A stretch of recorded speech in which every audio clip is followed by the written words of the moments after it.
I'm just testing this because I keep trying to start to do a video and it shuts down on me right in the middle of something.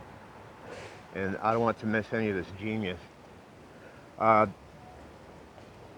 going to give it a few minutes before I get into talking about something and then be really upset when it just stops for some reason. I think what it is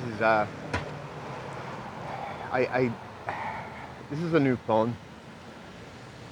So I just put on the screen lock, the one that pops out that you have to undo with numbers to get into, which is fucking annoying. And I guess you don't have to have it, but I was having trouble getting my Google payment thing to work, and I think it had something to do with that. I don't know, I'm trying everything. I have money in my Google account, but I can't buy anything with it. Keeps telling me, error, please check this out, or please secure your account. And then you end up in this sort of perpetual merry-go-round of bullshit that people know. I mean, if you ever tried to make a comment on a blog spot, just for instance, like a site there, it's like, oh, you must sign in. And it's like, okay. And then I go to sign in, password. Okay, put my password down. It says, that's not the password. Enter your email and we'll send you the password.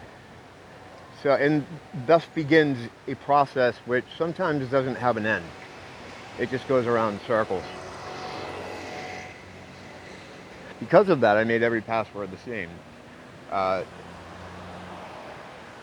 It's not like the guy that, I forget the guy's name, but the guy that designed or was the grandfather of the modern password said a better way to have a password is to make a phrase rather than some word with numbers and uppercase and all this other bullshit that people do, which I do too,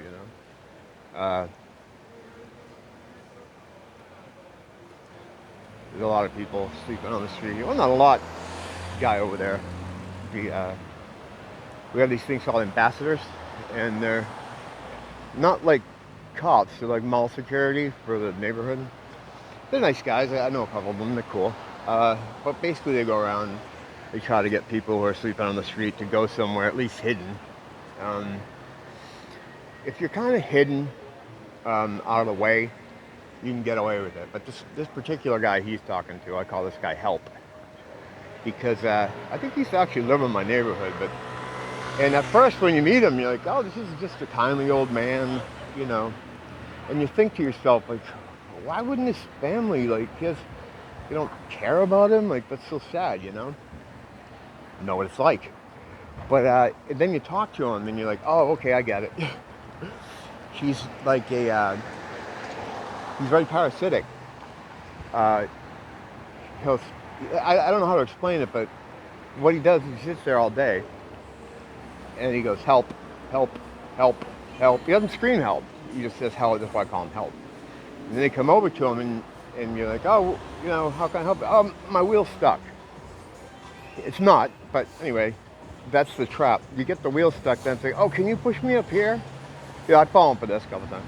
So I'm like, yeah, sure. Up here. Oh, can I have just $2 to get a drink? Yeah, here's $2. I need you to go in the store. And then it's just a never-ending thing. And once I caught on to this, he became really desperate and animated. Like, please, don't go. And you feel kind of bad.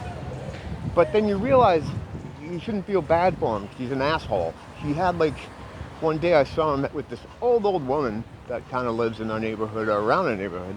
She has like a hunchback and she's barely getting along herself, And he has her fucking pushing him up the street. He just wants someone there to, and I get it, maybe he's, lonely or whatever, but being an asshole about it and taking advantage of people's goodwill, that's not the way to do it. I mean, my wife's walking home one night and he's giving her the help on the side of the road. And I always tell her, don't ever ever try to help anybody because more times than not, it's a trap. There's a lot of grifters here, as I, talked about before. It's a big, big area for grifting. Everybody's trying to grift. So, yeah, help over there is just a pain in the ass. I watched him when I was in the store. This poor kid was going to the beach. He had like maybe not a full surfboard, but a half one on his beach gear. And the kid was like maybe a young teenager. And he does the help, and the kid goes over and he has him pick something up for him. And then the kid tries to walk away. He goes, no, I need this. So then the kid does the other thing, and then he tries to walk away, and he's like, no, I need that. And it's just like this, like, what's wrong with you, And again, that's why these people a lot of them are here. Because they piss so many people off, whatever city they're from, they end up over here. So his deal there, right, is he goes and sleeps right out in front of something so that the ambassador guys on the bikes will have to come over and move him. And then he's got them. And he'll just like go on to them. And, if he was normal, I wouldn't even mind that. Some people are out here, some people have been abandoned by their families, and some people are just, trying to get along, whatever they've done in the past or whatever. If you can help someone, you should always try. The problem is people prey on people like me and my wife that have that mentality of trying to help people. And they'll latch on to you. Like when, you bring someone in for a shower. I used to do that a lot, because I just felt bad. And instead of someone being like, wow, that's really nice of these people to let me into their home to get out of the rain or to take a shower or to eat something or whatever, they're not thinking that way. They're thinking like, oh, I wonder if they're looking at stuff to steal from you. Like, or how to get back into your house when you're not there. What else can I get from these people? Because any of the normal people or the good people that are being affected by homelessness, that have kids or family, they're trying to get out of the situation. They're working the programs we have here that are largely ineffectual because in order to engage in them, you have to meet certain requirements, addiction-wise, like you can't drink it, can't be high or something, you can't smoke. So right away, you've already lost most of the guys. They'd rather be, out here scoring drugs or money or whatever. It's just preferable to them. And it's like a lifestyle. It's not a situation they're in. It's a lifestyle that they're living.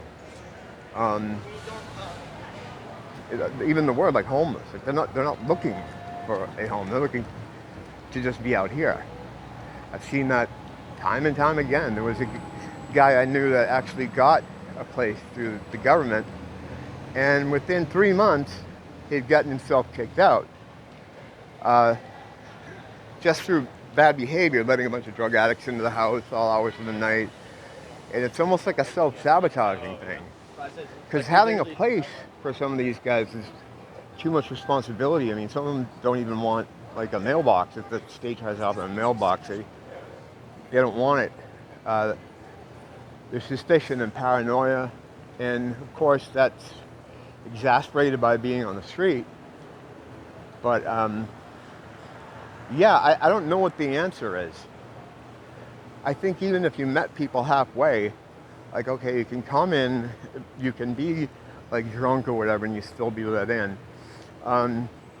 They just wreck the shit. Like every time something is done to try to help, it's always destroyed by the people that they're trying to help, who also destroy each other. They can't rob tourists because that's too much trouble. They'd get too much trouble, so they rob each other. And they don't have anything. All right, I gotta go into Ross.